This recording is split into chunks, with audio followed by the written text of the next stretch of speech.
Hey, quick note before this episode kicks off. If you're a regular listener to TOFOP with Friends, Two Guys, One Cup, or Philosophy, then we're asking for your help. We want to keep the show free, and that means occasionally throwing some ads in. This is so we can pay our bills for important things like, questionable art by James Fosdyke. Yeah, but we don't want to support businesses that you don't care about anyway. That'd be annoying for you, it's bad for us, and it's useless for the advertiser. So what we're asking is to get a bit of info from you that'll help inform the sort of brands we work with. Yeah, the survey is quick, and everyone who does it goes in the draw to win $100. Well, a $100 gift voucher anyway. I mean, that's still more than we get for this podcast. Your input will help us work with the right brands and keep the show free. There's a link to the survey in the episode description. It closes soon. Thanks heaps. A listener production. The creators of this podcast would like to acknowledge the traditional owners of the land on which it is recorded. Aboriginal and Torres Strait Islander people are the first storytellers of this land. We pay respect to their elders, past, present and emerging, as well as any Indigenous people who may be listening today.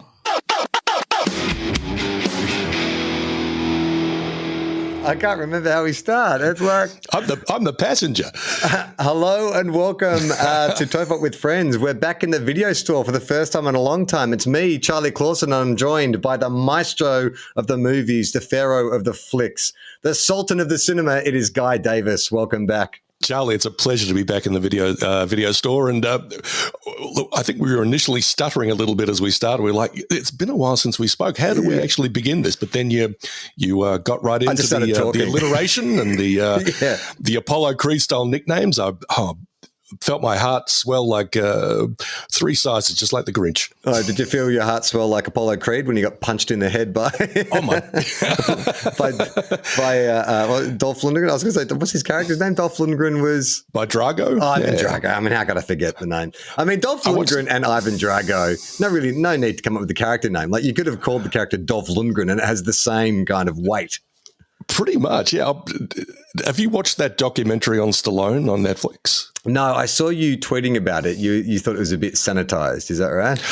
It's a bit authorized like so many of these things are. I mean, I really enjoyed the Beckham one that's on Netflix as well. But at the same time, that's also, let's watch David cook a portobello mushroom. Let's watch him dancing to Islands in the Stream with, Posh and the kids. It's like, you get just enough warts, but not all. So you've got the warts, but not the all. Yeah. And likewise with the Arnold one and likewise with this Stallone one. I imagine it's going to be the same with the Robbie Williams one that's out now as well. But they, talk about how during the make of Rocky IV, Dolph Lundgren just hit him in the chest so hard that it basically put him into intensive care and nearly killed him. It's like, have I ever told you my Dolph Lundgren story about when he was my neighbor in LA? You have not, and you've been remiss in not sharing listeners, this. You might want to skip ahead, but for anyone who is this one you break out a bit? Tuned into the video store, we got a lot of episodes out of it. But so Will was renting an apartment in West Hollywood, and he said to me one day, "I've seen this like tall blonde guy coming and going from the building. I think Dolph Lundgren might live in my building." And it turns out, Dolph Lundgren had the penthouse suite above Will's apartment, and so I was staying at Will's apartment for a few months while he was back in Australia, and I said to him, I'm going to make it my mission to befriend Dolph Lundgren, because there was a gym at this apartment complex and I would see him in there. Like, of course you'd see him in there. And I've got to tell you, Guy, I had the biggest fanboy 80s moment where we're in the gym and, we sort of just nod and say hello and working out. And after he finished his workout, he went into this sort of outdoor courtyard area and he started doing his karate kind of form, it was like a training sequence from an 80s action movie. He was just there doing his form, practicing kicks and shit. And I'm like, that's Dolph Lundgren. That's Ivan Drago there practicing karate. You're watching Red Scorpion in real time. 100%. And so Will and I strategized. I was like, how am I going to befriend him? And I'm like, everyone who goes up to him is always going to bring up Ivan Drago. You need another angle. You do. And so I creepily started to research Dolph Lundgren, his interests, what he's into. And I found this TED talk that he did. Or maybe, I think it was a TEDx talk. It wasn't quite at the high end of the TED talk. It was a TEDx talk. But it was him talking about, it was actually quite an interesting talk. You know, he has a degree in engineering. You know, he was a Fulbright scholar or something. Fulbright scholar, yeah. Fairly staunchly anti-communist, which is why he came to the States. But he did this talk about like masculinity and, you know, and he grew up in a very sort of macho time. And obviously, you know, he became this symbol of macho culture, but finding that vulnerability, you know, gave him so much more strength and all this kind of stuff. So anyway, it was a great talk. So the next time I was at the gym, I saw him and I was like, hey, Dolph, so you don't know me. My name's Charlie. I'm just renting the apartment below you. And he said, hello. And I could sort of see him doing that celebrity thing. He's like, oh, I've got like, I'm waiting for the Ivan Drago thing to come, or can I get a photo? And I'd said to him, oh, you know, by the way, I just caught your TED Talk a couple of weeks ago. Fantastic. I loved it. And dude, you should have seen him light up. Like he was like, oh, really? Yeah. Oh, it was interesting. Someone came to me because I'd written an article and blah, blah, blah. And I was like, it was amazing. And so we sat there and I had 5 minutes in the presence of Dolph Lundgren. That is marvelous.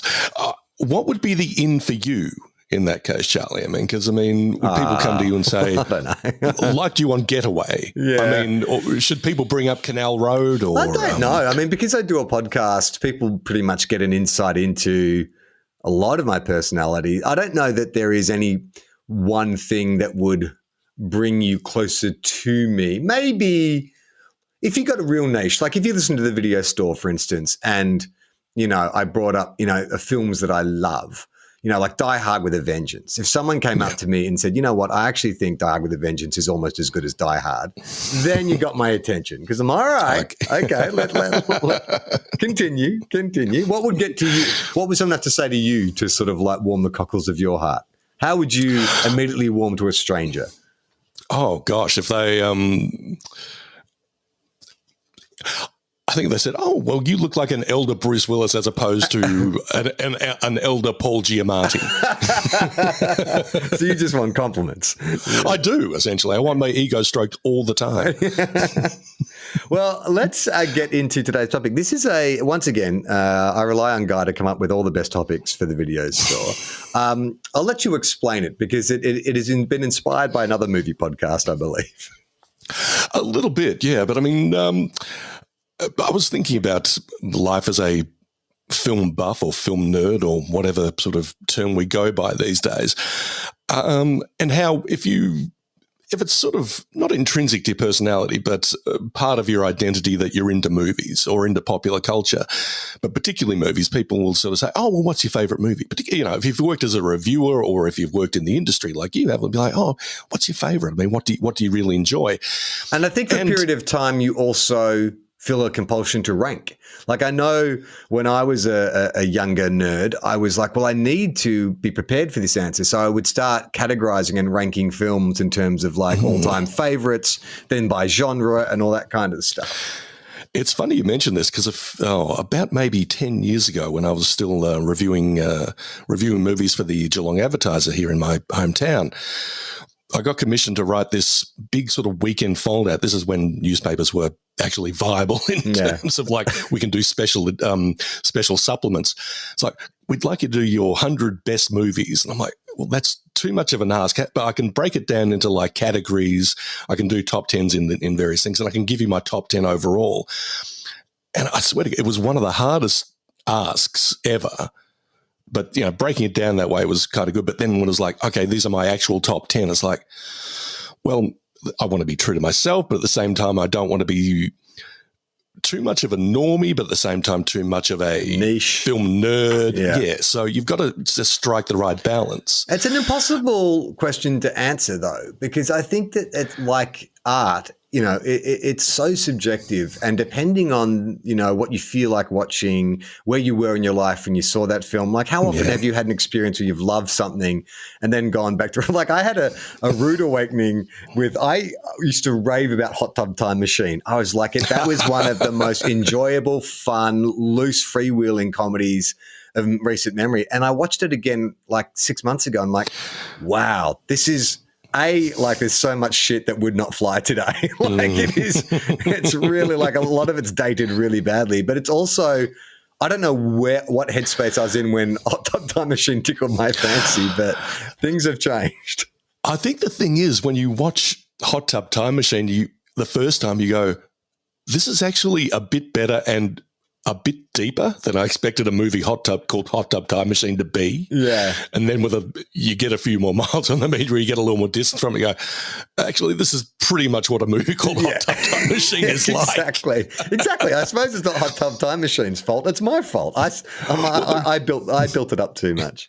Yeah, but there's a great line in the movie 12 Monkeys where Bruce Willis and Madeline Stowe, they're sort of hiding out from whoever's chasing them. And they're at a cinema, I think, watching Vertigo. And Bruce Willis is sort of unstuck in time, and he's like, I don't know if I've been here before. I don't know if I've seen this before. But he talks about how a movie is different every time you see it because you're different every time you see it. And, so what your favorites are going to be, of course, going to differ, I don't know, based on your experiences, based on the more you know about life and the more you know about art, the more you know about yourself as well. But I think when it comes to someone who maybe you've met for the first time and you want to make a good first impression on asking, what's your favorite movie? I don't think you necessarily want to go full, these are my niche interests. Yeah. But at the same time, this is going to sound really snobby, and I apologize in advance to every AFL footballer who ever existed. But, there was that running joke for a while. It's like, if you ask a footballer what their favorite movie is, it's usually Shawshank Redemption. Yeah, which is wholly valid because that's a really good movie. Yeah. And now it's changed because on our AFL podcast, like that was every time we had a segment where we'd read the pocket profiles that the players would do, the interviews they'd do. And Shawshank was definitely up there, but it's now a new generation because they keep recycling, new generations of players. And it's The Dark Knight. The Dark Knight is so often rated. And I'm like, I guess if you were 13 when The Dark Knight came out or 10, it would be like your Heat. It has the same kind of, it's got Batman, but it still feels kind of like a real movie. So if you were trying to tread that line of populism, but something that feels like a real movie, then The Dark Knight probably makes sense.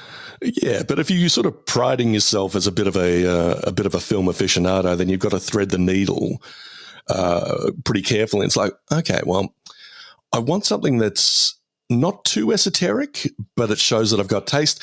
Something mainstream, but with a high thread count, let's say. Yeah. It got me. I was thinking about that, and there was at least one part. The Twitter account of a podcast that I enjoy was talking about The Talented Mr. Ripley, which is, I'm sorry, I'm sort of not burying the lead here, but I'm jumping ahead because, but essentially movies that you will say that are good, that are good to you. You're not lying or misrepresenting, but it's maybe not your immediate go-to. I was thinking about this the other day for another reason because recently we lost Friends star Matthew Perry, and I was rewatching an episode of Friends. It's not something I do all that often, but I thought I'd like to revisit some of Matthew's greatest hits. And there was the episode where they're doing, I think it's Rachel and Phoebe are doing the quiz with Joey and Chandler, sort of trying to figure out who knows each other best. And I think one of the questions was, what does Rachel say is her favorite movie? Dangerous Liaisons. What is Rachel's actual favorite movie? Weekend at Bernie's. So you may not cop to, your very, very favorite movie being the best movie or the one that you like the most, but you want to give a good impression. So, and for me, Talented Mr. Ripley is one of those, certainly. I've done a lot of development with Screen Australia where they'll, as a writer, you'll get partnered with a script producer or a script editor or a script consultant. And, the first discussions you'll always have is, what's your North Star? What are your frames of reference? What films do you like? And that is exactly when this question comes into full focus because you're like, all right, I'm sitting with someone and I want to impress them because I'm going to be working with them and, we're doing the very serious job of, writing a screenplay. But at the same time, I need to be true to myself. And I remember the last screenplay I had that went through Screen Australia development, the consultant and I were on completely different pages. Like she started naming all these obscure foreign films, like French movies that I'd never heard of. And I was like, Back to the Future, Aliens, like all the most like mainstream, like popcorn movies. But I also feel like that's kind of what makes movie making fantastic because, absolutely. And like you're naming. Oh, sorry, man. I was going to say, like Paul Thomas Anderson being a fan of Adam Sandler films, but not really wanting to make an Adam Sandler film, but making Punch Drunk Love. That's when you get the best of both worlds, right? Absolutely, yeah. I mean, it's always funny when you hear about these very esoteric filmmakers who've got not lowbrow taste, but it's like, oh, Christopher Nolan is really into MacGruber. Yeah. Or, the funniest is that Terrence Malick was like a huge fan of Zoolander. Oh, really? It's like, that's so incongruous. But it's funny, you're name-checking things like Back to the Future and Aliens, and these are like really great examples of the populist form, though. I mean, a film writer that I really respect was talking on Twitter the other day about Aliens and just how, this movie's designed as a cash-in. It's a sequel to Alien. It's got no right to be as good as it is. Literally how James Cameron pitched it. He wrote Aliens and put a dollar sign. Is that true? Or is I've heard him say that. So, maybe he's just adopted the legend. But I think that it's funny because, if you were to take the Footy Pocket Profile as the bellwether, you're not going to be getting your obscure art house films put in there. So it's like, it just really depends on who you're talking to. It'd be amazing I don't think Tom Hawkins is. I don't think peak. It's his favorite film or something. He's going to be sort of name checking Antonioni or something like that.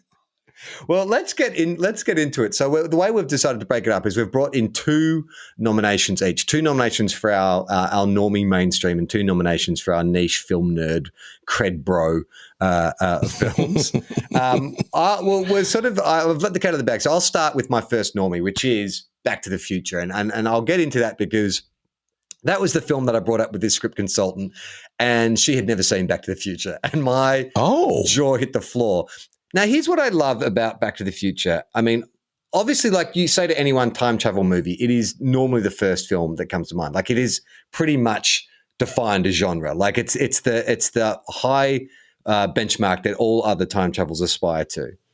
Yeah, you're not thinking Hot Tub Time Machine in this regard, then. Even like Hot Tub Time Machine reference Back to the Future. Like, the Avengers have to reference Back to the Future. Like, it's impossible not to now. Oh yeah.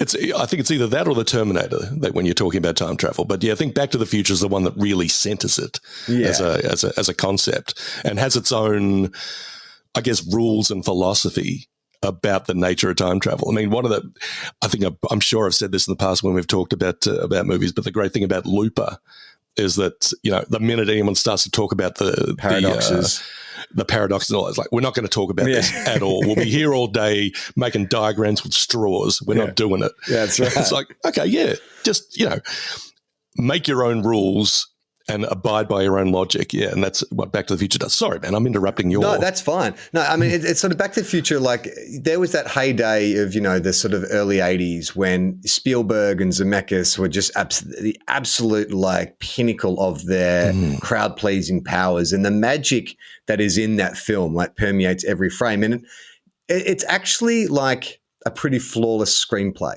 Like in terms of the way things are set up and the way they're paid off. The messaging, sure. Like, we can debate that, whether or not it's like an endorsement of Reagan's America and materialism and all that kind of stuff.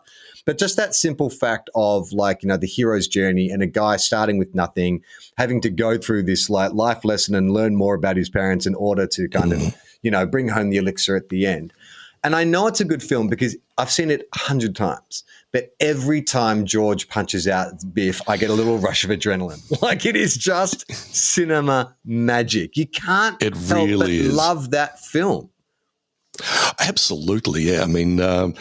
Again, sorry to keep going back to social media. It's not where I spend all my time, I assure you. But someone was asking a prompt question the other day about, when were you in a cinema, and the crowd was just, yeah. as one. And yeah, for me, it was being at the Forum Cinema in Melbourne back in '85 when Back to the Future came out, and when George punches out Biff. Honestly, it's like you were at Ali versus Foreman or something. Everyone was just standing there, going, yes, incredible. And then, on top of that, that's when not long after that, Michael J. Fox invents rock and roll. Yeah, and everyone dug that as well. And that brings up another thing that, like, I was interviewing the two members of Silverchair, the guys who've released the book a few weeks ago. And I always ask this question of musicians because to me, like, time travel, sure, whatever else, you can stretch credibility or my suspension of disbelief. But the bit where he turns to the band and he says, hey, guys, this is a blues riff in B. Watch me for the changes and try to keep up. And then they do a flawless rendition of Johnny Be Good. I said to, like, Chris and Ben from Silverchair, I was like, is that possible? Like, if a guy came up to you, a guy you never met before, and said, hey, this is a blues riff in B, watch me for the changes and try to keep up. And they said, yeah, I think so. So I'm like, fuck, that film's amazing. It's flawless. Wow. Because that always struck me as something like, yeah, can you actually do that? I mean, I've got no musical aptitude whatsoever. But well, apparently real musicians say it is possible. And the other thing about Back to the Future that I think makes it special is that because it is still owned by Bob Gale and Zemeckis, they have not had to succumb to the reboot trend. Like, and for everything I've read, they don't want to. Like, there hasn't even been like a knockoff sequel. There's not even like a prequel series or a TV series or anything like that. And it's like, God, if they can keep this thing trapped in amber and just never let it be remade, then the legend will only grow. I don't think it's possible, but I'm hoping. I don't think it is either. I mean, it really is just a beautiful combination of elements that all work so well together, whether it's, direction, script. I mean, you think about what we could have got. I mean, I like Eric Stoltz as much as the next person. I think he's a very, very good actor, but you look at even just still images of him in that as Marty McFly before they replaced him. Yeah. And it's like, oh, it doesn't feel right, does it? Having Michael J. Fox in the lead is just so marvelous as well. They'd shot 6 weeks of that movie before they replaced him. Like, that's huge. That's extraordinary. That's a lot. Yeah. I mean, if you were monitoring that, if you were in the trades or whatever, or even like, working the studio system, you'd be hearing about this film. You'd be like, this is a disaster. This is going to be like the Heaven's Gate, Universal's Heaven's Gate or something like that. Like, it's a huge disaster. Yeah. Well, I mean, any sort of talk of reshoots on anything nowadays, I mean, the poor old Marvels seem to have got kneecapped before it even, hit cinemas, because they're talking about, they've had to do so many reshoots on this. And then, Disney/Marvel goes into damage control and say, well, no, that's how our movies are made. We sort of factor reshoots into every production. But everyone's going, no, it's a bomb. It's flawed. It's all screwed up. But I had no idea they were that far into production on Back to the Future before they replaced Stoltz with Fox. I mean, poor Eric Stoltz. Like, I mean, do you think he still wakes up in a cold sweat? Like, there must be some part of him that is like, Jesus Christ. But it's just everything. The casting's perfect. Like Crispin Glover, just being the most Crispin Glover ever. Like, just amazing. Christopher Lloyd perfectly cast. Leah Thompson perfectly cast. And then, he played Biff. Thomas Wilson. Tom Wilson. Like, one of the great unheralded performances of all time, considering like the variations he plays of this bully, and so unlikable. William Zabka-esque. Like, he needs a William Zabka-esque like second act, right? He really does, doesn't he? We may have talked about Freaks and Geeks. He was the PE teacher in Freaks and Geeks. I remember that. And a really nice guy. I mean, that was really astute casting on the part of Freaks and Geeks, that they got the ultimate 80s bully to play a sort of an 80s nice guy, or rebranded him as such. Yeah, but it's hard to put a foot wrong with Back to the Future. I mean, and people are certainly trying. I think the fact that it is so airtight, that you've got a lot of Cinema Sins type of YouTube critics going, we've got to find nits to pick here. We've got to find flaws, and it's really, really difficult to do so. I think it was funny that John Mulaney on one of his stand-up comedy bits did a whole bit on Back to the Future, and how I think he was pretending to be Zemeckis and Gale, pitching it to Universal, pitching it to Spielberg, and saying, talking about not the inherent flaws of it, but the inherent weirdness of it, that this guy goes back in time and Yeah, He tries to seduce his mother. Like, and it's or his mum's coming on to him, and then and then he punches out his mum's rapist at the end. Or something. Yeah, it's like that's the other crazy thing is like when you really dig into the deepest subject matter, it's a very dark film with really risque subject matter, but it's done with such charm and aplomb. And this was basically a movie for not kids, but certainly for teenagers and young adults back in the day. I mean, this was a Steven Spielberg production that was in in thousands of cinemas, and kids, go see the feel-good romp of the summer. I think it got ingrained into my subconscious because my sister was obsessed with Michael J. Fox, Family Ties, and Back to the Future, and she smuggled a tape recorder into one of the 15 times she saw it at the cinema and recorded it. And so we would listen to it at home, like just as before bed, we would like put on the recording, the bootleg Back to the Future and listen to the audio version of the film. So I think somehow it just wormed its way into my brain. It's like it feels part of my DNA. I think that's a part of a thing with, Generation X types like myself, and I would dare say you, Charlie. Yes, I just sneak into Gen X. There was a lot of repetition viewing of, you'd hire the VHS and have it for a few days and it's like, I'm going to watch that one again. And it just seeps in via osmosis and becomes part of your DNA. Yeah. Now, you mentioned earlier your first nomination for your Normie choice, which is the talented Mr. Ripley. Indeed, yeah. Now, this is a film that I guess, like a lot of sort of highbrow-ish movies from the 90s and I guess the early 2000s. It's got an unfortunate asterisk next to us these days because it's a Miramax production. It's got the name Harvey Weinstein in the credits. But I think if you go back through that era, you're going to find a lot of movies like this that have that unfortunate taint to it because, for all his flaws and faults and general toxicity, and there's a high level of that. I mean, Miramax also just really managed to produce a lot of stuff that was for the multiplex, for the mainstream, but also just really well made. They would assemble great talent.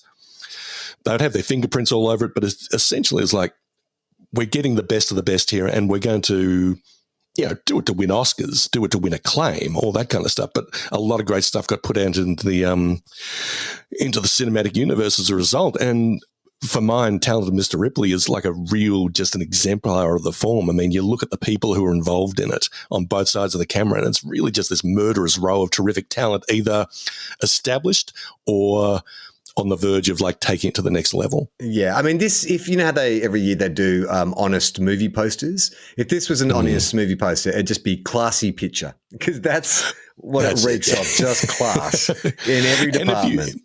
And if you say, you know what's a good movie is The Talented Mr. Ripley. It's not necessarily the first movie that comes to people's minds, but then I think enough people have seen it over time or enough people know about it and about who's involved with it, they kind of go, you know what, that is pretty good. Yeah. And this person who brought it up is pretty good by extension. I see what you're saying here. Yeah.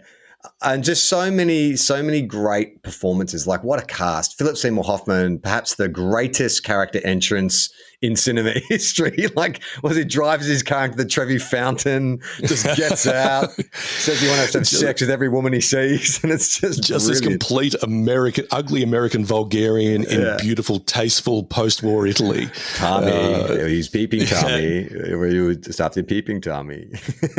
Honestly, he's the one person who clocks that Tom Ripley is in fact this a bit of a bad egg. Yeah. And I mean, I don't know if he's actually doing it for the right reasons, but I think he's realizing that the Ripley's interloping on this nice sort of cushy setup that he's got going on. But I mean, just look at even the first few actors on the call sheet. I mean, Matt Damon's in the lead.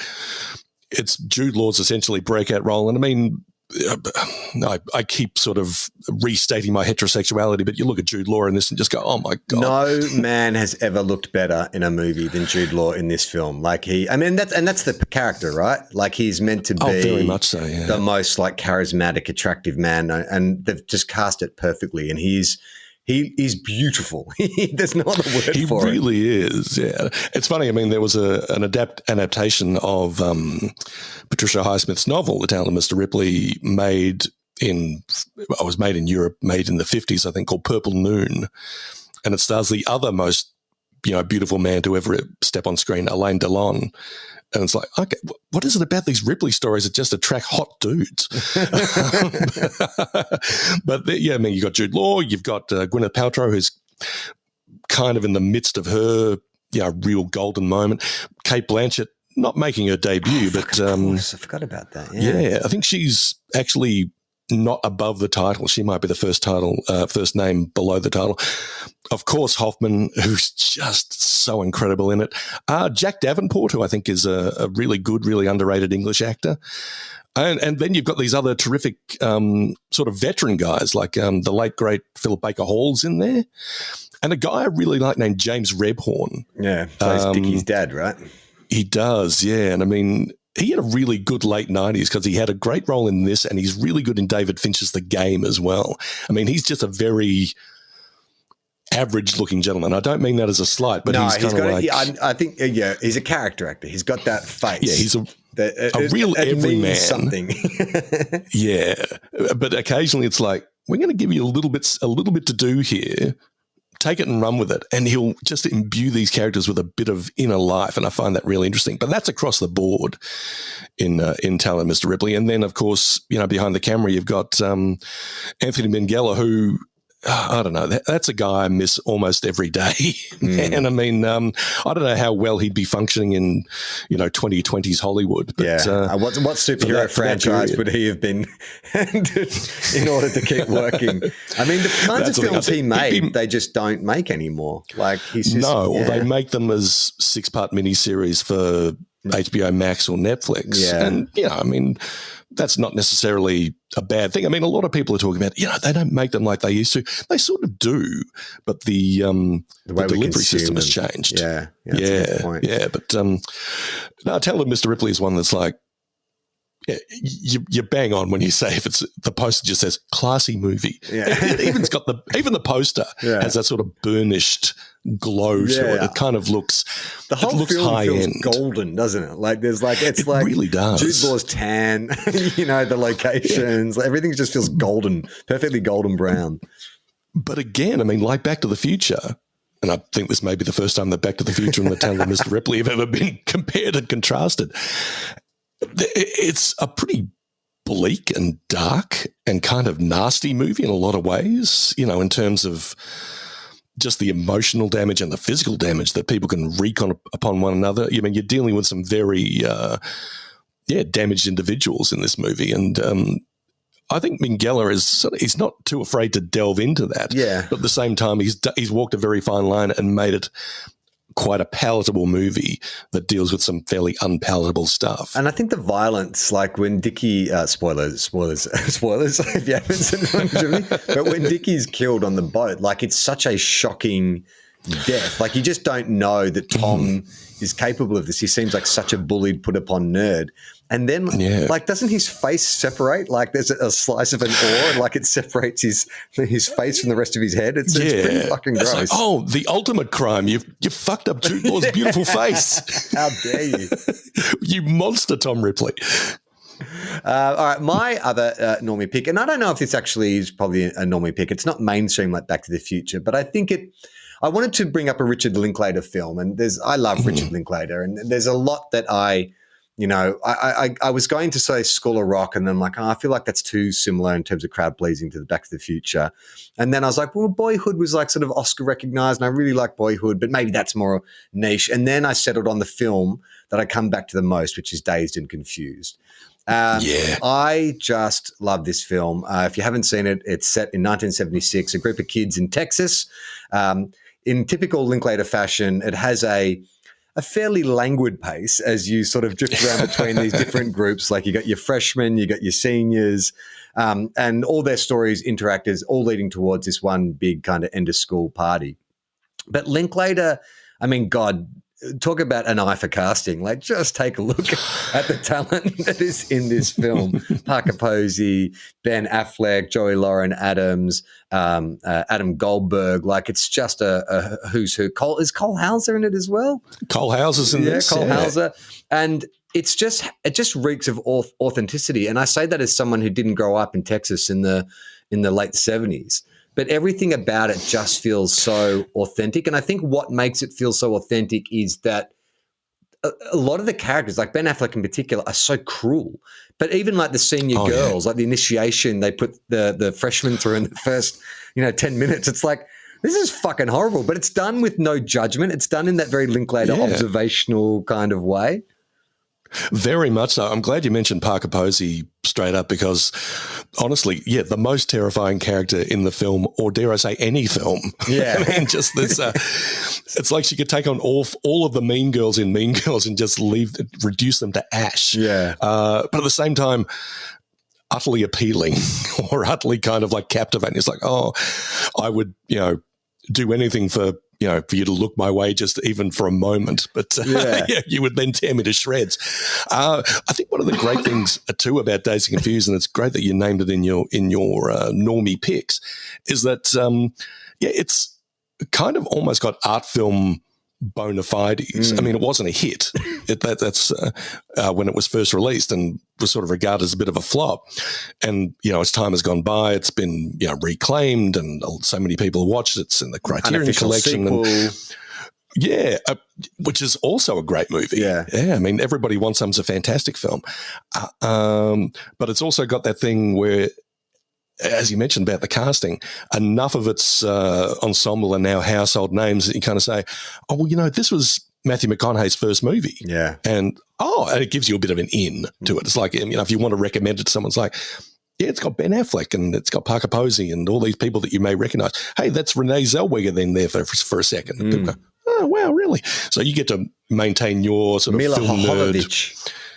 Mila Jovovich. Yeah, before she pre-Resident Evil. Clearly still grappling with English at that stage. I think she hadn't quite. They don't give her many lines. Not really, no. But it's you're right. It's a movie that's got a lot of great talent attached to it.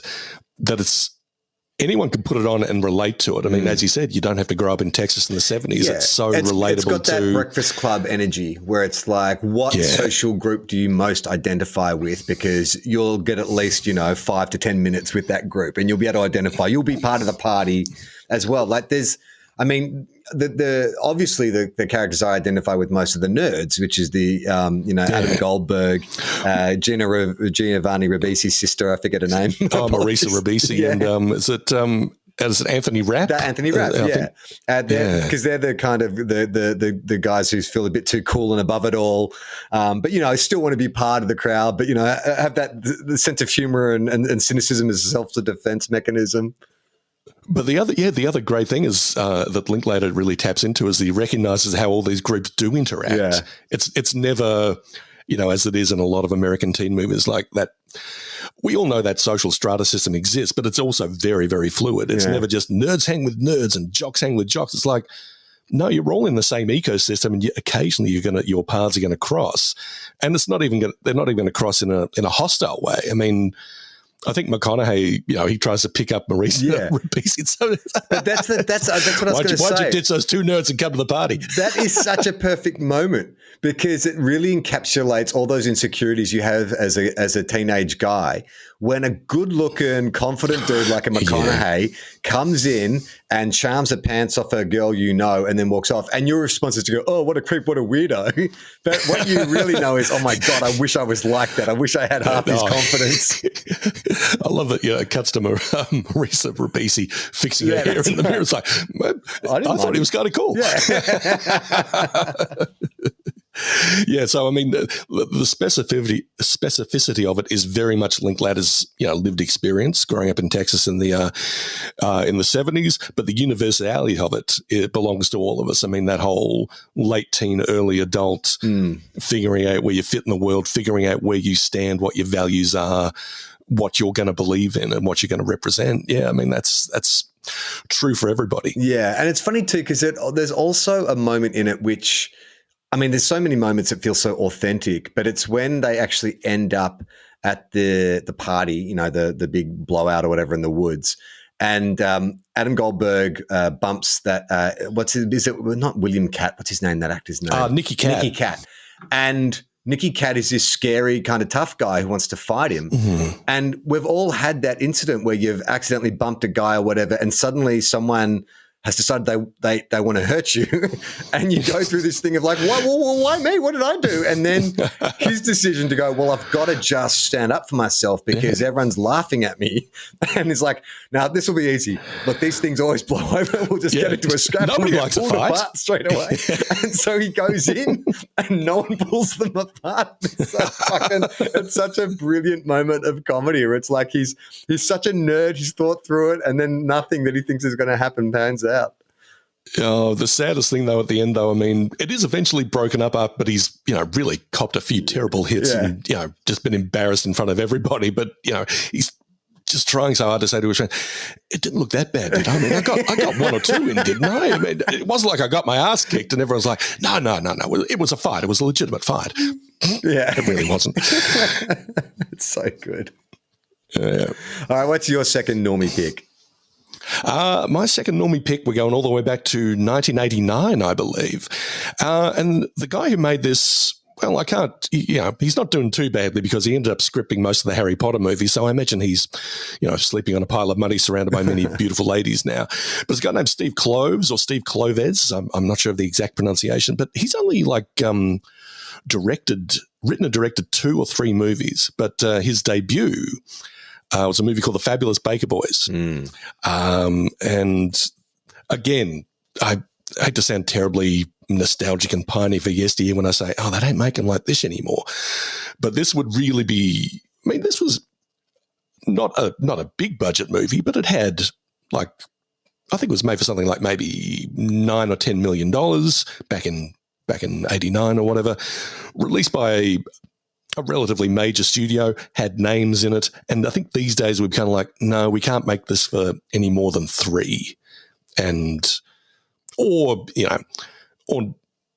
Amazon Prime or Apple decides to make it. And it's not that that these things don't get made anymore, because actually movies like this do get made, but they don't really get talked about in the same way, or they don't get promoted in the same way. Yeah. And so they tend to vanish under the radar. This is a classic example, I think, of what we used to have, a movie star driven system where you get Jeff Bridges and Michelle Pfeiffer, here's $20 million, you can go make a movie.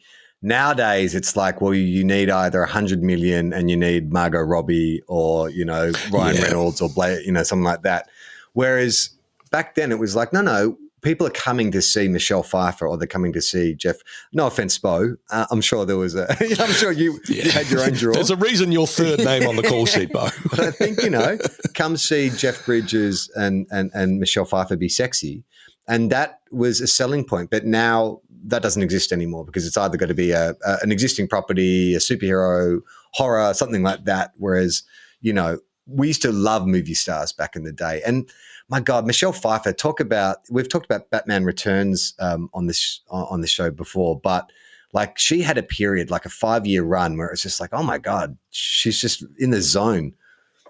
Yeah, we're in the real supernova period of Michelle Pfeiffer here. I mean, she's starting the ascendancy, and but at the same time, you mentioned, we got movie stars like Jeff Bridges and Michelle Pfeiffer. Back at this stage, they're not necessarily box office guarantees. It's not like putting, say, Tom Cruise on the poster or something like that. These are like, I recognize these names, and they're empirically they're good-looking people, and this movie appears to be quite sexy. Here's my money. Yeah. But it's not necessarily a guarantee.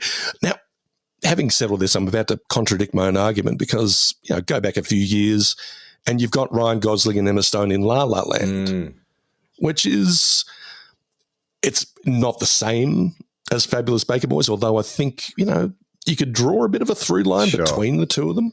They've got a same sort of, they've got a musical energy to them clearly, but they've also got a bit of a melancholic edge to them.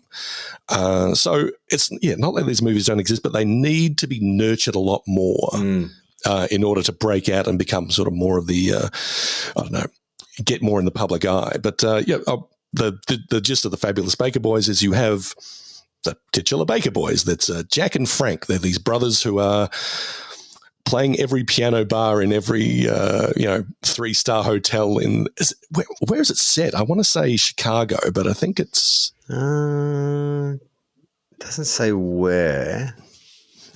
It may be even Seattle. They're a Seattle-based piano duo. Yeah, but they're, if you're having a drink at the Marriott on a Thursday night on your business trip, the Fabulous Baker Boys are the guys on the 88 keys, playing all your old favourites. Not so terrible that you're going, oh my God, get a load of these guys, but not so good that you're going to remember them. So they're getting by. Frank is the one who Frank is played by Beau Bridges. He's the one who's like, yeah, this is our career. We're making not a bad living at this. We get to play music all the time. Jack is just this self-loathing would-be jazz purist who's just hating it more and more. They realise that the act's getting stale. They need to bring in a singer. They have an audition where all these dreadful singers come in. Then Susie Diamond, played by Michelle Pfeiffer, comes in, knocks their socks off. Jack, of course, is a bit of a womanizer. Frank is saying, please don't sleep with Michelle Pfeiffer, which, how are you going to – how can you not? Sorry. And that disrupts the wonderful success that the Fabulous Baker Boys were enjoying when Michelle Pfeiffer joined the group. It's just a terrific character study about people who are on the verge of success but also perpetually on the verge of failure. They're their own worst enemies in a lot of ways. Maybe they need each other, but at the same time, they can't stand each other. You know what's interesting about Michelle Pfeiffer too is that for someone who looks like she does, she always seemed interested in playing characters that had like significant flaws.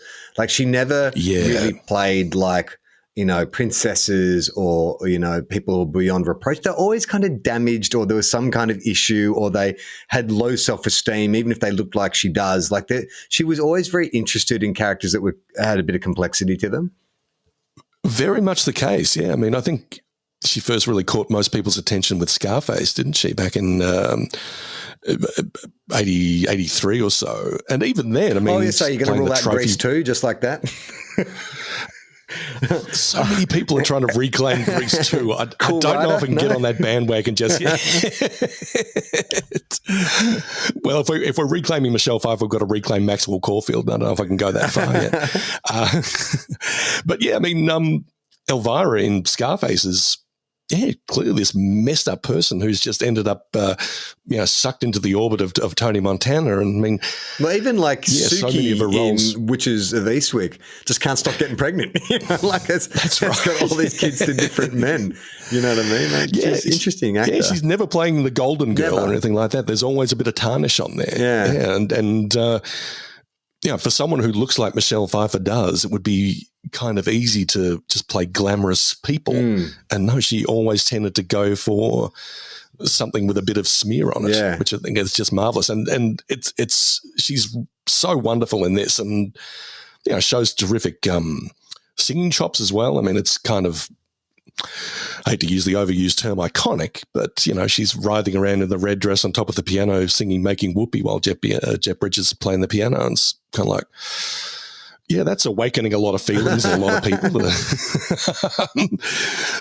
at the same time, she's also this chain-smoking ex-call girl, I believe. I think she sort of talks about having a bit of escorting in her past and, a bit foul-mouthed and all this kind of stuff. It's a really rich character. All three of them are really rich characters, and they all interact in very, very interesting ways. And for Steve Kloves to write and direct this, I think he was probably in his late 20s when he did so. Yeah, it's just it's a pretty remarkable feat. But yeah, this is just feels like a movie that's got. It's the kind of movie you pour yourself a whiskey and sort of watch a bit later in the evening. And go, yeah, Jack, I can relate. So I think saying to someone, it's like, what's a good movie is The Fabulous Baker Boys.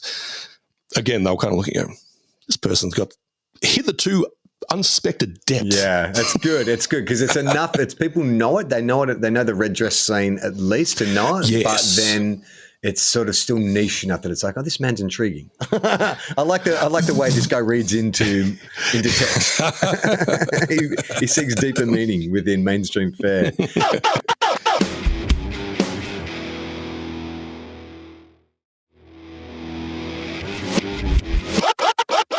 Well, let's now shift our attention to the more niche nominations. And I retracted one. I sent you one last night that I retracted because I'm like, it's been a while since I've seen it and I would really like to give it a read. I watched the trailer for it. The film is Hard Boiled, John Woo's Hard Boiled. And, oh man, like I watched a trailer online and I was like, fuck, I'd forgotten how good this is. And it actually gave me an appetite to go back and watch it again. But I also, because I hadn't seen it since like probably when it came out, like 91, 92.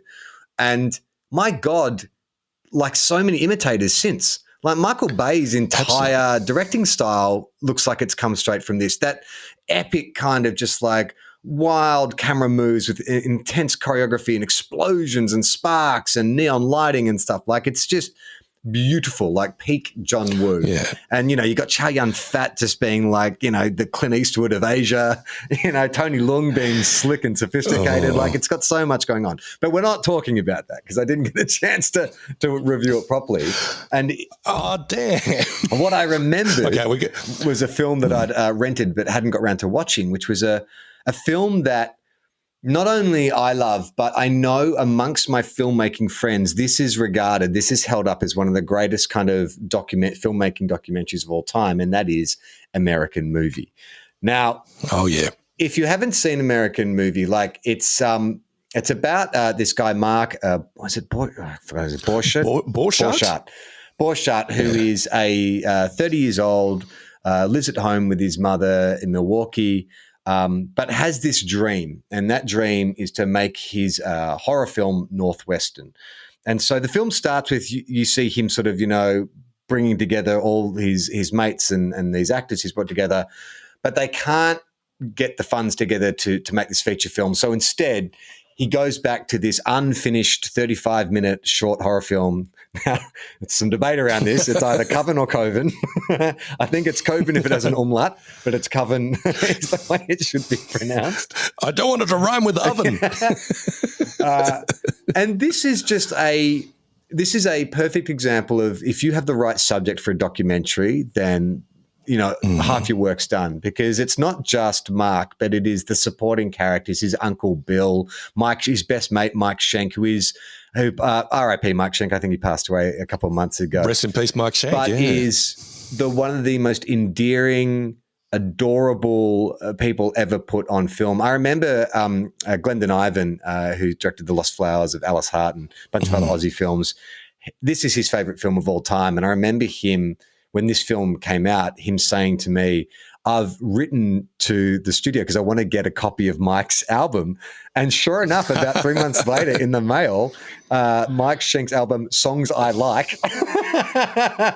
Oh my God, how perfectly titled. Got sent to him because Mike also does the soundtrack for the whole film. And it's a really interesting experience watching it, because what it's really about is about passion, and the idea that if you are passionate about what you do and you have something that that you love doing, then all the other things, because Mark is a real unique individual. He's very self-confident. He's a motor mouth. Yeah. He's a salesman. He has a key vision, and he's quite abrasive, and it takes you a second to kind of get into it. But then you start to realize what he's saying, which is like, look where I live. It's this really impoverished, like low socioeconomic area where people just accept that they have to work in factories. And, I'm not going to be that. I don't care if it means that I'm fucking working shitty jobs left, right, and center. I'm a filmmaker and I'm going to make films. And it's just a beautiful message. It really is. I mean, it's funny.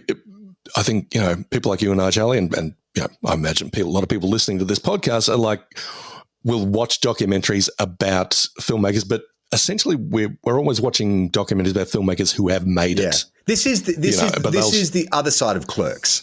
This is like if Kevin Smith's film gamble hadn't paid off, this is what it would be. You just got a bunch of your mates together and you pulled whatever money together and you made this movie.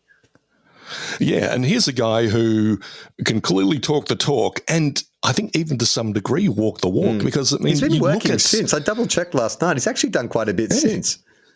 Yeah, you look at footage of Coven that they actually show in the film, it's like, if you slap the A24 logo on this,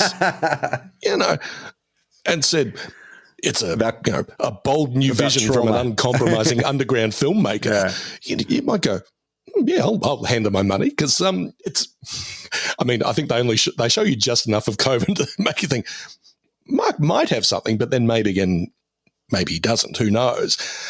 But yeah, I mean, like I said, you'll watch a documentary about filmmakers, and these are filmmakers who have, essentially hit a home run. It's like, now look at their early stuff and look at how, they're always confident from the get-go and they always, had the skills and all that. And yeah, Mark has all that, but, the success that he clearly wants has eluded him. But yeah, it's such it's an interesting film and it's a heartwarming film, but at the same time, it's also unflinching and showing that, Mark can be kind of a dick. Yeah. And he's really quite a flawed individual. And alcoholism is clearly out of control in that part of Wisconsin. Yeah. Like there is so much drinking and talk about drinking. And I mean, I think it's, that's the joy of it, or the beauty of it, is that it's messy. Like it shows that these people aren't perfect, but they all want to help Mark. Like all his friends have things that they should be doing or would rather be doing, but they believe in Mark. Like I think one of the actors says, look, the quality of his work probably is questionable, but what you can't question is how indomitable he is. Like he's been making this short film for 3 years, and you do need that kind of drive and self-belief to make shit happen. I jotted down a few lines because I rewatched it last night as well. Cool. And I think one of his actors says, "Oh, look, I can lose 10 weekends if it makes a lifelong dream come true." That's nice. It's like, that's really nice. And then I think his girlfriend at the time, Mark's girlfriend at the time, says, if he pulls off 25% of what he's saying, that's more than most people ever accomplish ever. It's really, really great. And of course, Mark himself is, I don't know, this may seem like a bit of a sidetrack. David Fincher's film The Killer dropped on Netflix last week. I watched it over the weekend. There's a lot of inner monologue from the titular killer, and a lot of it sort of feels like self-help aphorisms or, mantras to live by. And Mark does a lot of that in this movie where he's talking about, it's time to not drink and dream, but create and complete. I'm like, that's good. I want to write that on a Post-it note and put it on my laptop. Yeah. But there's also just dialogue in here that, well, I mean, it's him and Mike. I was thinking the same thing last night. I was like, this is brilliant comedy. Like if someone like that scene where he needs Mike to go stick up the flyers around the university campus and he walks off without the flyers. And he's like, Mike, where are you going? He's like, I'm going to strategically hang up the flyers. And he's like, but you don't have the flyers. And he's like, yeah, I know. That's why I'm asking you for flyers. No, I'm giving you the flyers. And it's like, who's on first? This is amazing. But I mean, Mark's saying something like I think he says to Mike, what am I going to do? Suck down peppermint schnapps and call Morocco at 2 a.m? That's senseless, which is something he actually did. I mean, that's better than anything Kevin Smith ever wrote. And Kevin Smith's a pretty good screenwriter. I'm sorry. I mean, I'm going to keep quoting lines from American movies because there's a lot of stuff that's really good. But I think Mark also says no one ever paid admission to see an excuse. It's like, this guy's a real perfectionist and he's got a real vision. Whether or not he's actually got the chops to translate from his head to his screen. How normal his siblings appeared to be. Like his two brothers they interview are so normal. Like meeting his mum, who seemed a bit quirky, I'm like, oh yeah, I could sort of see. But then you meet his brothers, it's like, how did Mark come out so different to his brothers? Yeah, well, doesn't his dad say, he qualified to go to the gifted school or something, but he quit. Then he dropped out after a while because he didn't want to do that. But his brothers are saying, Mark's biggest gift is his mouth, and he's probably best suited to working in a factory. All this kind of stuff. There's this sort of passive aggression that you get in families occasionally. It's a really interesting stuff and a really interesting look at this chosen family, this grad, especially like his quote unquote brother Mike, who's as you said, just the sweetest guy ever. I mean, the fact that he's talking about winning $50 in a scratchy, and That doesn't want to it's the best thing that ever happened to him. Doesn't want to tell anyone because they'll ask for it. It doesn't want to because they'll all borrow money from him. Then later on he wins $200. And he's like, I have to give 60 to my. No, I gave 100 to my dad. I've got 60 at home. I've got 20 in my wallet. What do you want to do with it? And Mark's like, we can go to the bar and drink and get some pictures. Four pictures of beer. But it's I also love that Mark is crunching his numbers and it's like, okay, I need to sell this many at this 3,000. amount. And then he's like, no, I'm selling the top amount. He said, I need to sell $3,000 VHS copies of Coven at $15 each. Apparently, is that right? It's like at like $15 a pop. like, Yeah, back in 1999 or. Apparently, he sold more than 5,000 at this stage. So.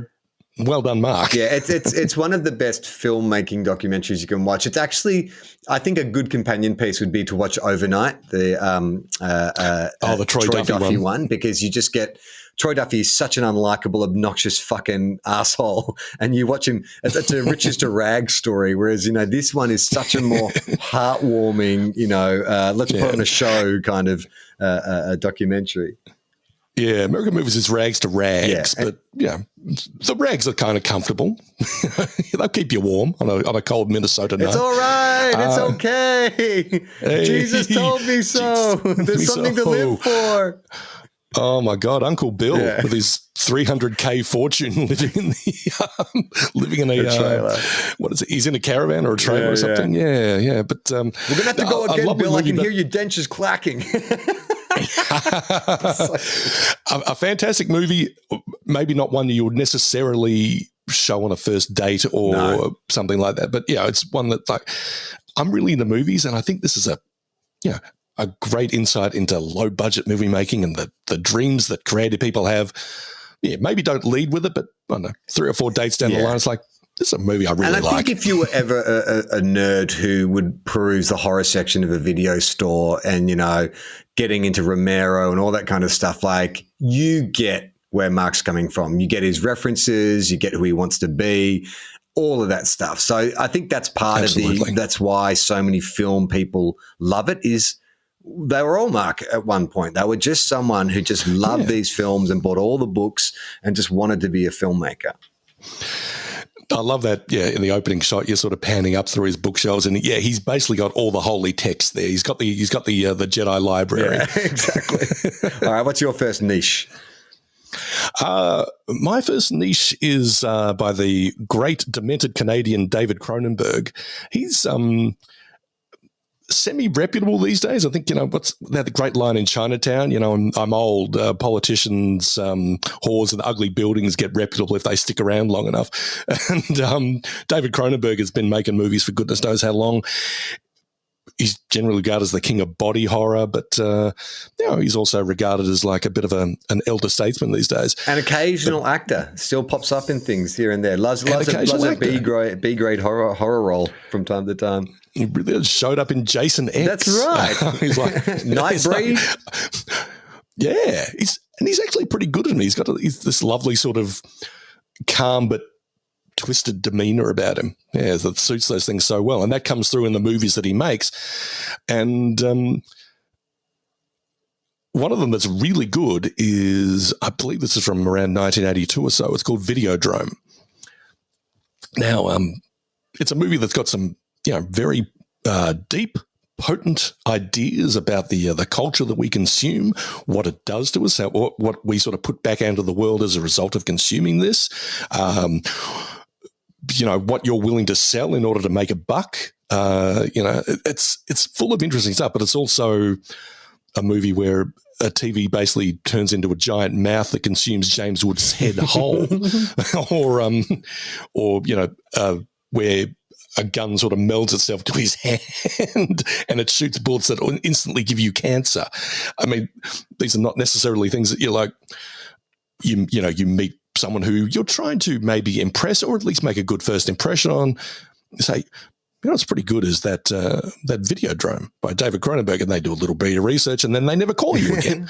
Yeah, it's got an icky quality to the whole thing. Like, I mean, that's the whole point. Like, it's very much, about sex and exploitation and violence and all that kind of stuff. And I don't know if, I can't, because it came out, I would have been 5 when it came out, but that idea of, can violent entertainment, can it change people? Like, is it, is it just entertainment, or does it have a more insidious cultural influence? Like, do you think that was sort of fairly cutting edge for the time? Because it feels like we're still having those conversations now with video games and rap music. Yeah, it's a perpetual argument, isn't it? I mean, anytime anything really terrible happens in the culture, there's a knee-jerk reaction by certain sections of the community to go, well, they were clearly influenced by this. They were influenced by the games they played or the music they listened to or the movies they watched. Yeah, and then Cronenberg, to his credit, addresses that in as thoughtful and deep and intelligent a way as you can when you're renowned as the king of body horror, and the universal the studio that's signing the checks is like, we'd like some of that David Cronenberg goo. Yeah. We'd like some of that ick, as he pointed out. So, like, how do you fold those two together? And I think he does it pretty well in this case. But at the same time, he's also fairly unflinching with the way he presents things. I mean, this is a movie that's extremely gooey, extremely bloody, and also traffics in stretchy, gooey and stretchy. Yeah, and also a lot of it, S&M and kink in it as well. I mean, I think one of my lines has always been, I'd love to meet a girl who is into like Videodrome and Crash, but at the same time, if I ever met this person, I would run a mile from them. But I mean, this has Debbie Harry, the lead singer of Blondie, in not one of her first acting roles, but one of her first major acting roles. Because I mean, I was surprised to learn that she actually wanted to be an actor more than a singer. Oh, I didn't know. She was sort of hanging around the New York art scene of the late 70s and early 80s before forming Blondie. And when Blondie took off, it's like, oh, no, she's a singer. It's like, well, no, she's kind of a bit of a five-tool player. Yeah, right. And she's really good as the radio host. As the woman who sort of, who lures James Woods partially into this strange world of Videodrome. I'll give you the brief sort of synopsis. I mean, I don't want to blow too much, but James Woods is a guy who runs this cable TV station that specializes in what you might call adult programming. He's always looking for the next big thing. He kind of fancies himself a bit of a curator and a bit of an artist, even though he's really just a smut peddler. And his video pirate guy is like, oh, I found this transmission. We're not exactly sure where it's coming from. All it really is people getting tortured and brutalized and all this. And Woods sees a little bit of it and he goes, oh, yeah, I want it. I want to put that on the air. This is what I've been looking for. And it turns out there's a very sneaky and subversive plot behind it all. And watch the movie to find out the rest. But, yeah, things get weird and kinky from there. Yeah, with a lot of body horror. And it's funny, too, James Woods is one of those guys who has always looked 40 years old. Even when he was 20 and when he's 60, he looks 40. He's got one of those faces that's always been old. Very much so. But, I mean, he's kind of like perfect casting for this as well. Because, I mean, he has inherent scuzzy, but also with a degree of charm and obvious intelligence as well. I mean, his character in this is not exactly a moral exemplar, but the arguments that he puts for, like, this is why we show this kind of stuff. Well, I'm in it to make a buck, but also, everyone's entitled to artistic expression, et cetera, et cetera, et cetera. It's like, I'm kind of buying this from you, James Woods. Yeah, he's the Larry Flint of TV entertainment. 1983, right? Okay, yeah. I mean, I reckon that's pretty. So MTV was just in its kind of early form, right? So there is something that feels like is maybe a bit. It was a bit predictive about it. Yeah, and also you've got not the birth of VHS, but more people are watching movies at home as well, and I imagine with that comes a bit of pornography as well. I mean, you don't necessarily have to go out to the X-rated theatre and potentially get busted by. Do you think Jason Blum is eyeing this off for a remake where some guy runs a website on the dark web where you can see any kind of shit. I mean, I feel like Blum, this is something, it's one of those titles where there's enough, it's not so well known that, you know, it's sacrosanct, but there's enough brand recognition that you could maybe remake it. And the themes seem like you could transport it to the modern day and it wouldn't lose anything. I reckon so. And Blum's always got his eyes on the prize. So, why not? I saw an interview with John Carpenter a couple of days ago where he's talking about Blum coming to him and saying like that, you know, we're going to make it anyway. So like you're either get on board, you can do the music, don't worry about it. But apparently challenged him, said like, if you're always complaining about these people remaking your films, actually make something.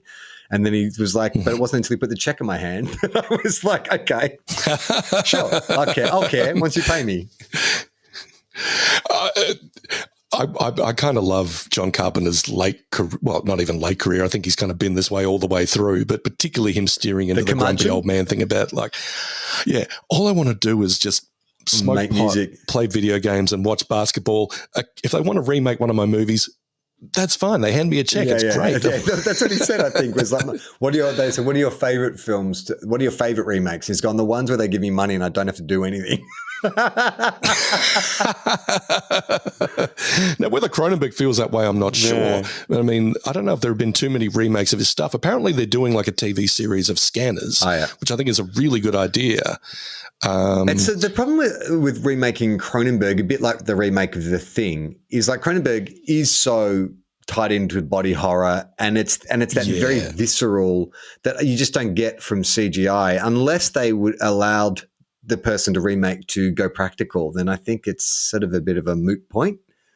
Because that's true. And I think maybe not. I'm just thinking about The Fly. Maybe you just make The Fly completely different. You don't make it like his Fly. It's a remake in itself. So, well, that's the thing. I mean, Cronenberg's remake of The Fly was basically a 180-degree shift away from the original shapey 50s monster movie Fly. And I think if you wanted to do a remake of it now, 30, 40 years down the line, you'd have to find some other way to go 180 again rather than just slavishly redo it. It'd just be horrible. Can you imagine some fucking studio remaking The Fly now? It'd just be some CGI monstrosity. It'd be like one of those Zack Snyder grey fucking monsters at the end. Like you would no discernible features, no imagination. And you'd have the trailer and would have an acoustic version, maybe some of Fly by U2. Totally. or Fly by Sugar Ray. I just want to fly. Well, you mentioned John Carpenter, and that actually brings me to my last niche recommendation, which I can't believe we haven't discussed on this. Carpenter's come up quite a bit on this show, but They Live, which is a cult hit. I'd say not his most popular film, but pretty well regarded, particularly amongst movie nerds. But this is that one where I think there's so many kind of neat aspects of this film. Like it's actually not his best film by a long shot, and the third act really falls apart. But it is absolutely so memorable, and it has such a real unique sensibility. From the conceit of these aliens who have formed us into being, controlled us into being consumers, to the idea of casting like Roddy Piper in the lead role, who is a very limited actor, but in this role, it kind of like he's nameless. Like he's the character. I think it has no name at all, or the character. Yeah, in the credits, he's referred to as Nada, and I think which is Spanish for nothing. Or no one. He's not addressed by anything during the film, but that's kind of what he needs to be, because he's a real kind of like an innocent when he sort of and there is some kind of it's a social commentary about the class system, and there is some kind of economic disparity, but you never quite get a sense of where it is or what's gone on or what's created. But I love that it has that kind of like I don't know what the word is. It's like an uncanny or just a weird vibe through the whole kind of like first two acts. A phrase I use a bit, and I've ripped it off from David Lynch's Room to Dream. I mean, you're given just enough information, it's like, to buy in. It's like, but if you start thinking about how have they colorized us? What I mean, if I take off these, if I put on the glasses, is the real world actually black and white all the time? I mean, it's there are ideas, and it's kind of like, this makes no sense if I try to unravel it. And it's a word that gets overused a lot, but the vibe of it makes sense. It's like we're being oppressed, okay? We're essentially the underclass, and we've been sold this bill of goods by people who hold all the power. Everyone has felt powerless at some stage, so of course you're going to buy into that. But, the fact that it's wrapped in the skin of this B movie, essentially. I mean, it's not quite an action movie. It's not quite like an art house film. It's this kind of weird combination of all these like different, it kind of like Sorry to Bother You. When Sorry to Bother You came out, I felt like that was like a comedic version of They Live. Like it sort of has this kind of like, it's social commentary, but they go really like far out in terms of the comedy. Whereas this has moments of sort of like, I don't know if it's unintended comedy, but like the fight scene, for instance, that 14-minute alley fight, which is so brutal, but realistic, but also kind of funny. And like, it's amazing in the sense that this 14-minute bit of physicality has levels. Like it has its own arc. It's just great to watch in terms of the choreography and everything involved in it, because of course Roddy Piper was a wrestler. He knows how to move around the ring. Keith David was like a Juilliard trained actor, but clearly he's no slouch when it comes to physicality as well. But I love how it's got this they get animosity tired, in there, this determination, and then they start fighting. They get tired and have to take a break, and it almost gets to a stage where I think Roddy picks up a plank at some stage, takes a swing, and he busts the car window, like a windscreen or something. And he realizes, I would have killed him. Oh shit! I really could have hurt you, man. I'm sorry. He sort of throws it down, and then they start beating the crap out of one another. What about like even like the little detail of like when he's beating Keith David's head against the concrete, and because Keith David's bald, you see like a graze appearing, and for some reason, you do see it on all the movie injuries I've seen, that one to me it feels the most kind of visceral and real. I'm like, oh god, he's ripping the skin off the back of his head. It's one of the best things I read about Carpenter's The Thing was, I mean, that's a movie that's just full of again body horror, things transforming and being sort of ripped asunder and all that. The scene that makes people wince the most is when they're doing the blood test and they've got the scalpel and they're cutting everyone's thumb. It was like, well, I've got no idea what it would like to have an alien entity inside of me, turning me into something else. But I gave myself a wicked paper cut one time, and that sucked. But They Live. I mean, I get the feeling if you were trying to, I think you could explain it to someone pretty well and explain the deeper ideas and stuff that goes into it. But if you showed it to someone the first time, they'd be going, "This looks like it was made for $5." That guy's not a very good actor. Is he a wrestler? Yeah, I mean, I think you have to be sort of versed in like cinema to get it, because it would come across nowadays as so heavy-handed because it's been ripped off heaps as well. Like every fucking music video that the band wants to make a point will have some kind of buy this, consume this, reproduce like that. But at the time, it was like. It was quite an adventurous kind of interesting choice for this weird sci-fi action film to make. Absolutely, yeah. I mean, you've got a lot of horror nerds saying, "Oh, you know what? I really miss the days when, my movies weren't beating me over the head with the message or something like that."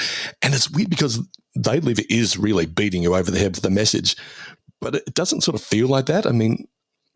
The subtext almost feels like text in a lot of ways, but at the same time, when you mention They Live to some people, they'll go, "Isn't that movie where they fight in the alley for like 8 minutes straight? It's so good." I don't know. I mean, it's a really good combination of crowd pleasing, but also weird. I've got ideas that I want to express. Yeah, guys. It's funny. Sometimes something can be so strange and unique that's actually what makes it appealing. Like there's just. For all its flaws and the inconsistency and stuff, it just feels there's just so much weirdness and strange elements, like the professional wrestler lead man, the tonal shift, the social commentary with the action component. Like even that, the greatest line of the film, "I've come here to chew bubble gum and kick ass," like is so out of place in the movie. Like it doesn't really make any sense why suddenly this Nada, who's been this kind of like a bit of a naive doofus suddenly becomes this cool action hero for a second. And yeah. When his eyes open, they really open. I mean, he's been kind of not a passive nice guy through all this, but he's got his lines about, I believe in America. If I work hard, things are going to go my way. It's going to be fine. He puts on the glasses, realizes the deck is stacked, and it's a real 180 turn. It's like, well, I'm grabbing a shotgun and I'm blowing away every alien I see now, even though they look human to everybody else. It's it's such an odd film, but in a great way, and a really sort of angry film. I mean, it's Carpenter's often said that it's his response to Reaganism. He saw that the great, I don't know if you even call it an experiment of Reaganism, but a lot of people did well, but a whole lot more people got fucked over. And this is him expressing that by virtue of Rowdy Roddy Piper going buck wild with a shotgun. Formaldehyde face. You look like your face fell in the cheese dip back in 1957. All right. Oh my What God. is your last niche movie? My last niche movie may not seem that niche when you're talking about a collaboration between Tom Hanks and Meg Ryan, the rom-com darlings of the 1990s. But this was the first movie that they appeared in together before Sleepless in Seattle and You've Got Mail, and it's called Joe versus the Volcano. Yes. Now, you've brought this movie up before. This is one of your all-time favorites, I believe. It really is. I love it a whole lot, but at the same time, it's also so stylized and so idiosyncratic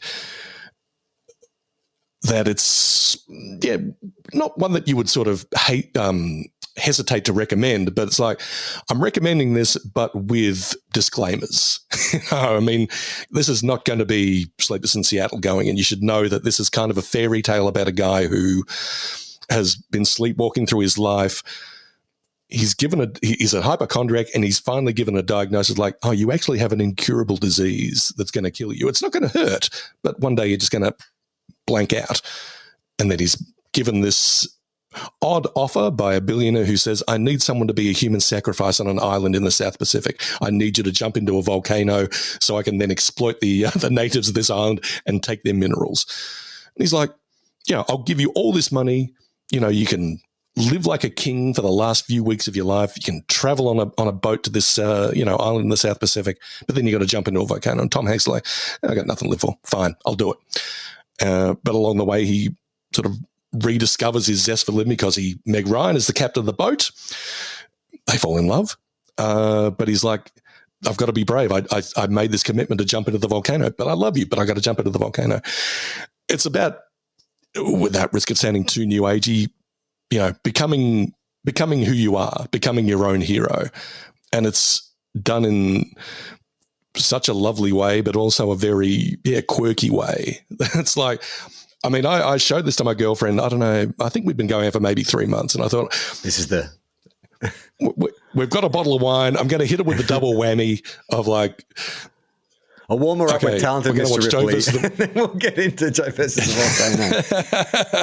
Volcano. Actually, it was Joe versus the Volcano and Royal Tenenbaums. I'm like, I might as well give her maximum quirk. If we're still together after tonight, that's it. You're never getting rid of me. Throwing away the key.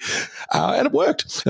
But even watching it as someone who loves it and not trying to watch it through their eyes, but trying to gauge their reaction, I'm like, are they getting this? I hope they get this, Louise to her credit, of course. She got it.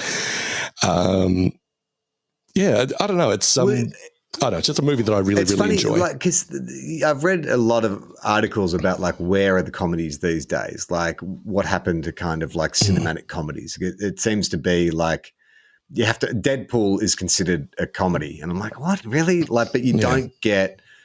You don't get sort of, or even high concept, Groundhog Day type films. Like you don't get those $20 to $30 million films. Do you think that it's a case of people just aren't willing to go out and see stories like this, which is ultimately inconsequential? It's obviously like a farcical kind of premise. And it's just not enough to get people to a cinema or to studios to have confidence to back a film like this? I think I mean, not to sort of play industry statistician or something like that, but you read about, we're really reliant on the international dollar now, and comedy is something that doesn't really travel. Very regional. So, the people signing the checks get a little bit gun shy. Having said that, I mean, if you look on, your streaming services or your pay TV services, that stuff like that still gets made. I mean, we're in season 3 of The Righteous Gemstones with, Danny McBride and David Gordon Green, the guys who, help bring you Pineapple Express and other things like that. So I think these stories are still getting told, maybe to a lesser degree, and also with different delivery systems. So, I mean, I think comedy still exists. Maybe more of it exists like on YouTube these days, or even. Well, I did TikTok. read one comedian talk about how he felt like cinema and comedy were kind of at odds with each other in the sense that comedy shouldn't look great. Like you don't want, some amazing cinematographer and editor and director like composing a frame perfectly. Like comedy works better when it's rough and ready, when it's warts and all. And I'm like, I can sort of see that. And that would explain why like Borat and, those kind of style of comedies, or Jackass, that kind of stuff, which is like more realistic or grounded, have been the more successful ones of recent years that haven't had a superhero. I was shocked by the Deadpool being the highest grossing comedy of the last 10 years. That was like, I didn't even realize it was. I mean, I know it's a comedy, but I would not have put it in that category. I guess it's quote unquote funny, but you wouldn't That's exactly not the primary, put it in the comedy section. No, but it counts. No. It's funny you mentioned that. And Deadpool 2 is like the third highest, like grossing. Oh my God. It's shocking. And Deadpool 3 is coming out next year. So there you go. Mark a spot for that on the mantle. I watched this documentary about Albert Brooks the other day, and they had footage from his movies. And you wouldn't look at them going, wow, this guy really knows where to put the camera, or, that's incredible shot composition or mise en scène or whatever. But it's like, this is still some of the funniest shit ever. I mean, even the Judd Apatow comedies of like a decade ago. TV. They look like TV. Yeah, these are fairly, they kind of got TV blocking, a lot of medium shots and all that kind of stuff. They're not exactly filmmakers, making the most of the frame. I guess that there would be there would be an exception to the rule. Like I think if you look at, maybe he doesn't really make comedy though. So I was thinking like Jordan Peele. He's sort of, he's doing more satire now. Like, I think Nope was quite satirical, and he's clearly a good filmmaker, but it's not comedy, is it? Yeah, I'm wondering how much say he had behind the camera with the stuff that appeared on Key and Peele, because that had a real cinematic bent to it. A lot of the sketches they did.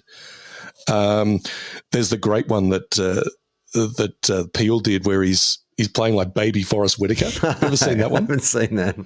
Oh, Key is like a babysitter, and they've CG'd Peele's head onto a baby's body, but Peele is doing like a Forrest Whitaker face, and he's doing this note perfect Forrest Whitaker impersonation. So saying, he's got the eye, but he's also got Forrest Whitaker's really distinctive way of talking, particularly when he's trying to be threatening. It's like you can really see the origins of like Nope and Us in that. It's like, this is really disturbing, but also kind of funny. I don't know exactly how to feel. But most comedies, you're right, they don't necessarily have a slickness to them. Ben Stiller maybe is a comedy director who I don't know, I think tends to pride himself on his visuals. You're right. Edgar Wright, when he does go into comedy, but I never got back to you about. I think we're just entering the conversation phase of the podcast now, as opposed to talking about. But I watched Last Night in Soho, Edgar Wright's movie, and I think you contacted me on Twitter and said, I want to know what you think of this, because. And you're right. I mean, for the first maybe 2/3, I was like, oh, this is well put together. And I think I'm in. And then the final third just completely shits the bed. It's so underwhelming and unoriginal.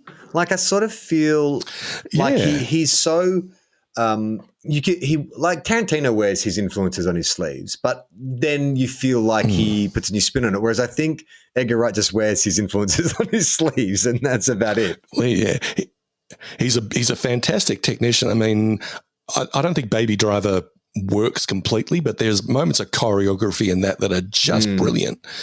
And likewise in Last Night to Soho, I mean, there's lovely transitions and, great sort of setting a mood of all that kind of stuff. But I think Edgar Wright, I sort of put him in a similar category to like someone like Tim Burton, which is like amazing world builder, amazing technician, but the characters, like they seem to dislike or have no connection to the characters because you don't like any of them. They're not memorable. Like they're not interesting or memorable. Yeah, and I don't think he is either interested or has the capacity to sort of get down in the dirt with it. I mean, I mentioned David Fincher earlier. He seems like someone who's got his share of perversions and is not afraid to indulge.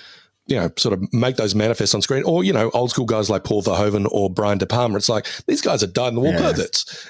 and they really just want to, they're happy to express that. It's like, this is going to make my movie even better if I sort of show you what a freak I am. Because I'm betting that you're a freak too.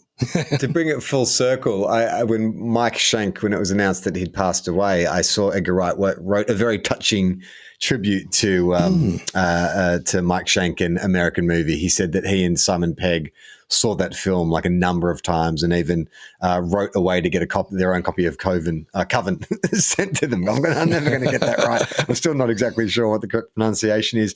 Guy, thank you so much. I know it's been a long time. It's been great to crack open the video store and blow the dust off a few of our old favorites. Where can people find you? If you want to find me on social media, I am at Robert Guy Davis on Twitter.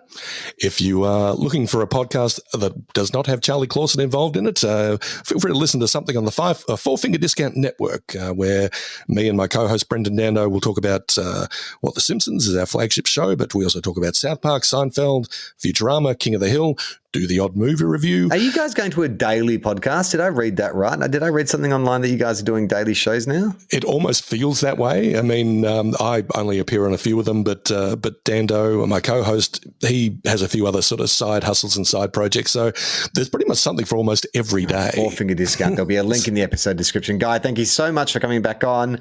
I'm Charlie Clausen. I'm Guy Davis. Thanks again, Charlie. Listener.